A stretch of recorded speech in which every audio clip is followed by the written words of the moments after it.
Salam Media. لا تقل لوحدي أو كيف السبيل. Humanity sets the agenda. Brian Tracy said, self-confidence is the foundation of all great success and achievement. Confidence is vitally important to a child's future happiness, health, and success. Confident children are better equipped to deal with peer pressure, responsibility, frustrations, challenges, and both positive and negative emotions. And with the schools reopening, how can parents help improve their children's confidence and help them have a successful academic year?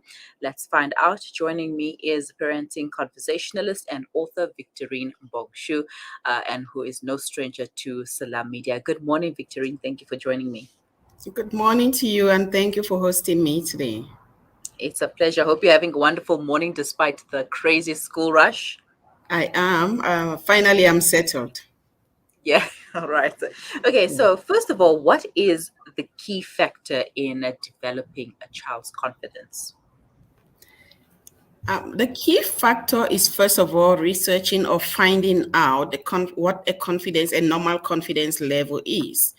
Because for different children, confidence could mean different things. And for different parents or families, confidence could mean different things.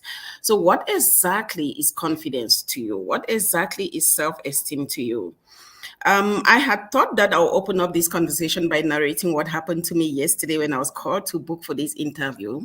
I was in the car with my two children who are teenagers, 14-year-old and 16-year-old. And I immediately told them I would be talking tomorrow on the radio on the topic of self-esteem. And one of them said the other one has low self-esteem. And I was like, no, none of my children have a low self-esteem. And the child actually acknowledged and said to me, Mom, I have a low self-esteem. So I said, define it. What makes you think you have a low self-esteem? And he told me about how the friends were making a mockery of him because he's got a skin ailment, and how they were telling him that he's an animal, he doesn't deserve to live with people. His neck is like a neck of a house full of ants or whatever, an ant hill and things like that. He's extremely good at sport and he did well at sport, but at the time he stopped sport. And he said to me that was because when he got into the sports ground, his neck has to be exposed. When he swims, it gets very bad and things like that. And I started thinking, and I'm like, tomorrow I'm actually going to tell parents that no matter how confident your child could be in other aspects, they could lack self-esteem in other aspects, in other scenarios, in other spheres, in the company of other people. So it's sort of like a holistic confidence is sort of like a holistic thing. It's sort of like health, where your hand cannot be healthy and your head aches, and then you say you are healthy. So the first move is to try and identify the aspect that could bring your children's self-esteem down. And once you got those aspects identified, you can now have that conversation with them. Yes, I'll take other questions to expand more. All right. Now, speaking from what you've just shared with your children and your son in particular, what kills a child's confidence? So child's confidence. And the first thing that kills a child's confidence is the environment in which the child dwells. In the instance that I gave you, it was the peers, but it was not the peers because it was an ailment that he had that the peers had used to mock him. So as a parent, the focus should now be on treating that ailment or on making him understand that he is got to live with that ailment. So in the case of my son, we had to let him understand that he is going to live with this until he gets older, because that is what the doctors had told us. They had said you can control it, but you cannot treat it. So, but now how do you really work your child step by step to come to understand that this is what the situation is and this is how it will get better? I think that is a question we should be addressing. So in the instance of results, for instance, some children have poor esteem because they don't perform well in school. So what the parent should do is look for what the child is better at and enhance the child's esteem through that thing. So you say to the child, I know very well that you're not doing well in mathematics, but you're doing well in English. Why don't you focus in the positive in your life, and you would see that the negatives will fall through.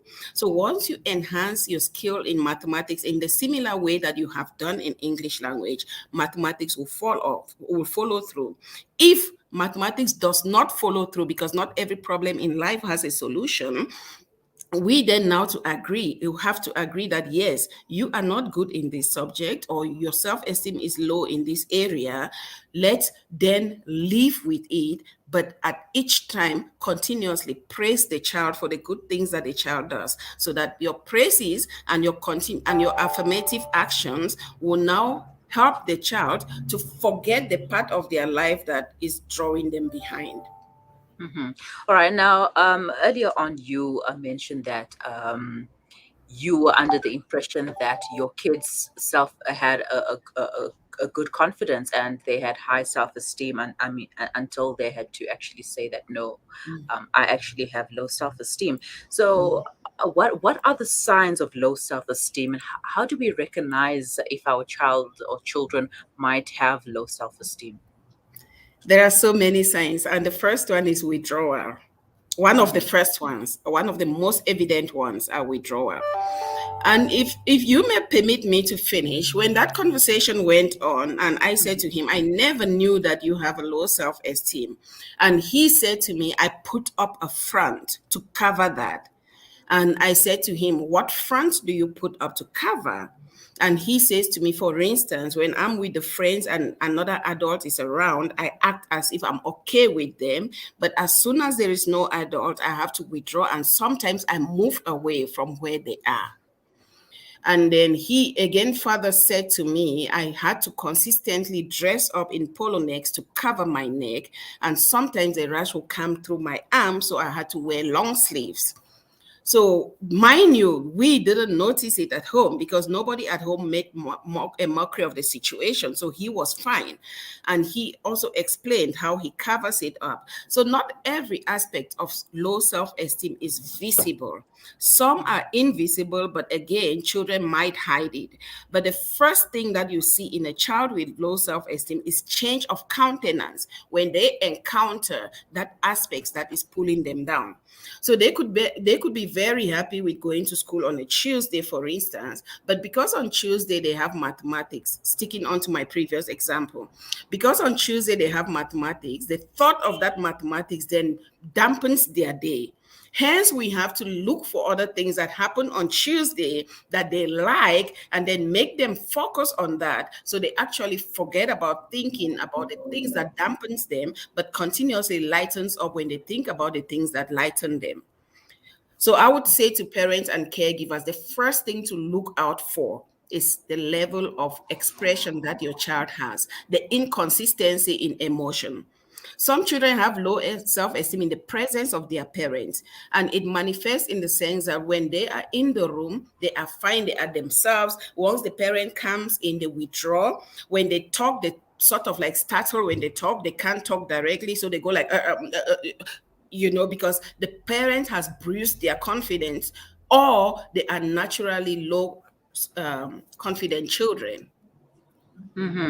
Well, parents have a crucial role to play in boosting child's confidence. And we're going to take a quick break. But when we come back, I'd like to know a little bit more about what can we do as parents to boost our children's confidence.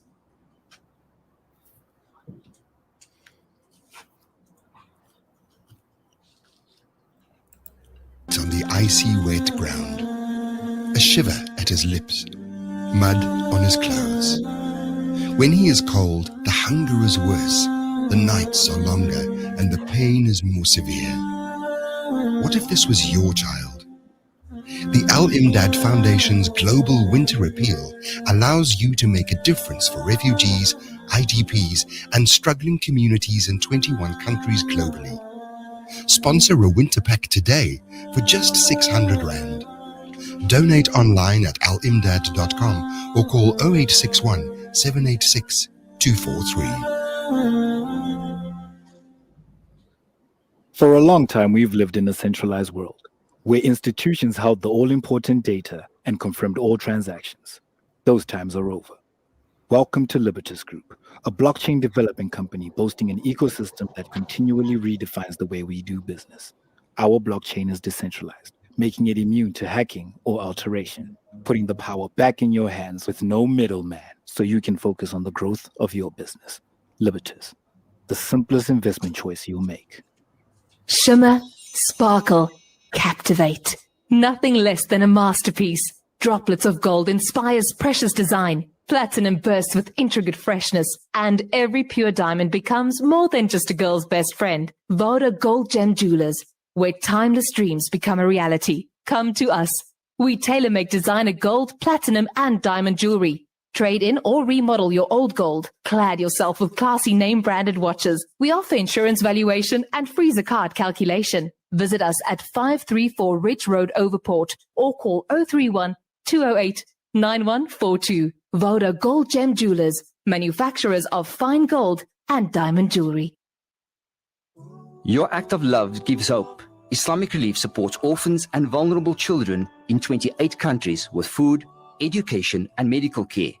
There are more than 150 million orphans in the world.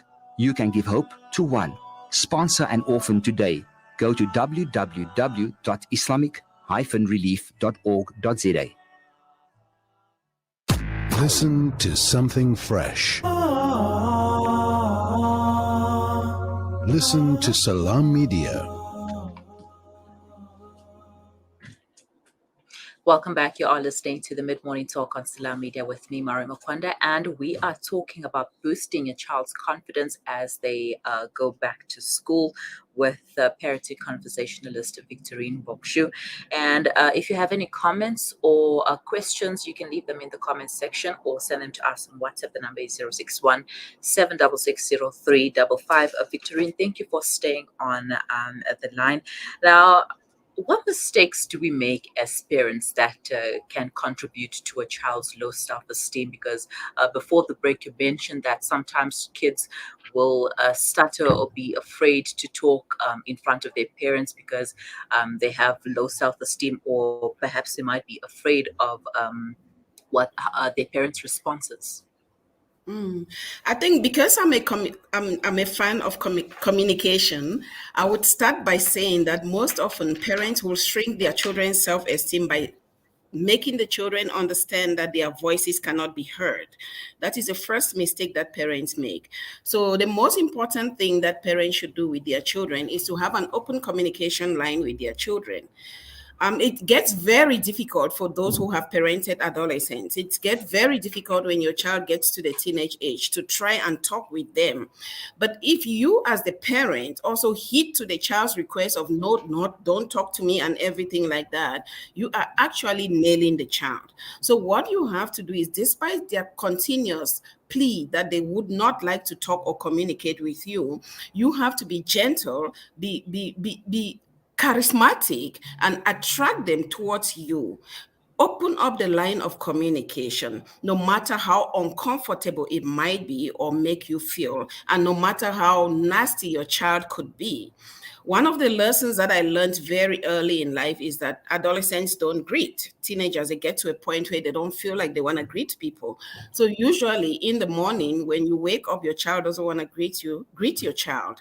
And that is a sign to this child that no, mom or dad continuously want me to talk to them. So the more you greet them, the more they greet you back, and the more they become conscious that they have to greet. Just the same, like the more you are concerned about how they feel or what worries them, the more they want to talk to you about how they feel and what worries them. So communication is the first thing a parent should do. Reaffirming the child is the second thing the parent should do. And there are many other steps that a parent should take. But the first one is to always acknowledge the fact that the child has a voice and should be given an ear. Mm-hmm. All right. Let us go through some of these steps of what parents can actually do to help boost their children's confidence and self-esteem.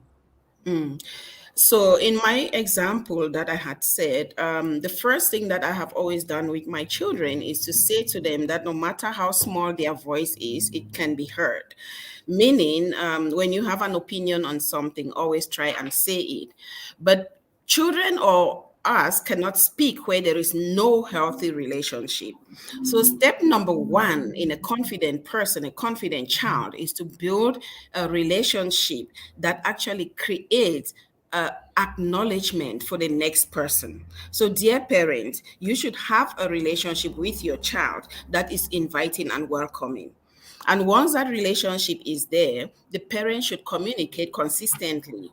But something also that is very important is that parents should develop themselves to the point where their children see them as role models in whatever they are lacking. So, for instance, I was talking again, I would go back to the thing of subject choice. I didn't do well in mathematics. But what I consistently did when my kids were younger was that I kept telling them that mathematics was my favorite subject. When now I can't lie to them because they know the difference between truth and lie. But at a time when they didn't know the difference, and that is the most important time in cognitive development for children, is to positively impact in them things that they would carry forward. I only started telling my children that I didn't know mathematics when they were already around grade 5 because they needed me to help and I couldn't help at that level. But before then, I continuously told them it was my favorite subject, and I made up stories of children in our class, how we used to scramble for maths, and I promise you, they have grown to love it. I don't know if it worked out because of the stories that we told or because of anything, but that is just because we found out that their dad was not good at mathematics. I was not good at mathematics. It would practically be impossible to raise children who are good at mathematics. So we had to make up stories that would then lure them towards that. And it seems to have worked for us because all 4 kids are really good at mathematics. So we try to be a positive role model to them. And then another thing is to teach your children affirmation by affirming them. Don't tell them that, no, I know you are good at this, when you don't really mean it. When you are praising them, praise them from your heart. Know that what you are saying is really what you are saying. But another thing is to teach children to understand their identity. In my recent research, I have found out that one of the most important killers of self-esteem is lack of self-identity. And how does a child develop a self-identity? They do so by acknowledging that their family identity exists. So you've got to be proud of your identity, or at least acknowledge and affirm and hold on to the identity in order for your child to be able to build their own identity. Because if I consistently hate myself for being fat, useless, and unable to walk around, my child is going to hate themselves whether they are fat or not. Because most children see themselves as a replica of their parents. They see the image they carry as having come out of their parents. So it starts from there, where a less confident parent will definitely have a less confident child. So they have to build a positive identity around themselves. It's extremely as important as a positive environment, as positive communication, as assertiveness, and being kind to themselves as well.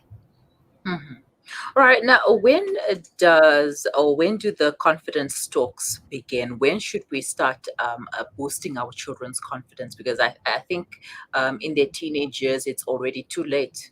Yes. Hence, I gave you the analogy of me doing it when they were still younger with the mathematics thing. Because once they start, sorry, let me go back to the beginning. I did identification. Children start self-identifying between the ages of 5 and 7. That is when they start understanding that they are an independent entity, that they can operate without their parents, that they can actually make food for themselves, they can eat, they can clean their own body. And that is the time that you should start. It's never too late. In every talk that I give on parenting, I say to parents, go by the cue of your children, because children develop differently. So a 3-year-old could already be self-aware, and an 8-year-old could already not be self-aware. So what you do, follow the cue. In an instance where your children do not give you cue, you can start from the age of 5 and start asserting them. Start telling them, you're beautiful, my boy. I love how you look. I love how you clean the plate. Even if they don't, how to take the plate from the kitchen, from the table to the kitchen sink. Appraise them for that. Tell them that was a good job. Tell them I love the fact that you do it. Tell them I can see by the age of 8, I can see you doing the dishes, so that now they are 5. By the age of 8, they remember that, oh, Dad used to say they can see me doing the dishes, and they then now would love to do the dishes. So put in them the kind of communication that you want them to follow through. Build in them the habits that you want them to mimic. An example of a parent that I'm coaching yesterday, I said to her, what you should do with your daughter is try and give her task. Come up with a project. It can even be something in the kitchen. It can be things as small as meal planning. It can be things as big as fundraising in church or in school. But tell your child to come up with a project and to do a project plan and to execute the project, and then and to tell you how they would execute the project, and then sit down with you and motivate why they should be the project leader. Do not forget to discuss the risk factor with them, because that is another thing in project management that is key. So when your daughter comes back now and says to you, this is what I have, mommy, this is what I want to do, this is how I want to do it, everything, you correct them as they go, but do not take the charge. Let them lead the project. And after the project, you sit down with them and do a review, and you tell them, look, it went well in this aspect, it didn't go well in this aspect, and then you take it from there with them. So it's another way of boosting your child's self-esteem by giving them lead roles in projects. And I had given her the task to go on and talk with the child, and she would come back to me with feedback. So those are some of the things that we do as parents, either consciously or subconsciously, that actually give responsibility to our children. Because if you look at it in other way, another word for confidence could easily be responsibility. And a child who does not have confidence refuses to take responsibility in so many things. They cannot do it. But once you see children with confidence, they take responsibility in the way they talk. They take a lead. They are authoritative. They take authority, not authoritative, excuse me. They take authority in the things that they do, in the things that people are doing. A child with self-confidence who visits an auntie would want to help the auntie do the dishes. Who visits an uncle would want to help the uncle do the dishes. But a child without confidence will have to sit at their corner because they have no knowledge or no understanding or even no will of what executing is all about. Wow.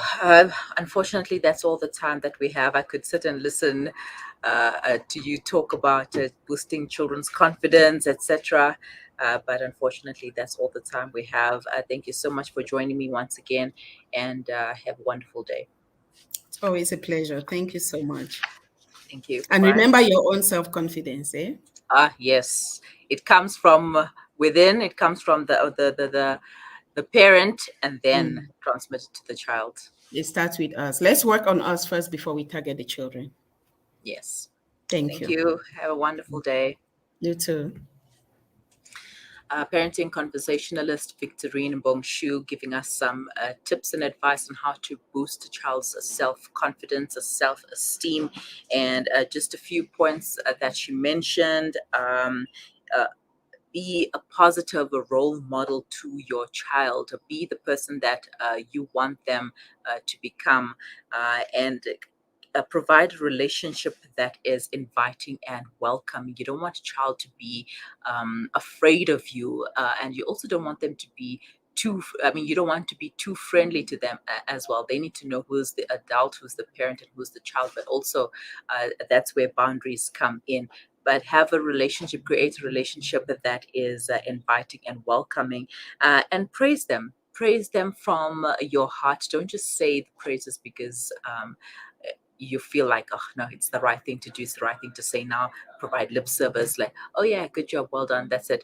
No, praise them from the heart and make sure that they know and they can see it in your eyes and your face, the joy, the excitement of the little task that they completed, or getting good grades, or whatever the case may be. And one way you can go about doing this is by giving them the lead roles in a project. Let them do something at home or wherever it may be, and let them be the project manager, the project leader of that. And from there, you can be that positive role model. From there, you can praise them. From there, you can have this relationship that is inviting, and you will be their confidence boost that they need from now and going forward. We welcome your comments and questions. You may leave them in the comment section below or send them to us on WhatsApp. The number is 061 766 0355. You are listening to the Mid Morning Talk on Salam Media. Please stay with us.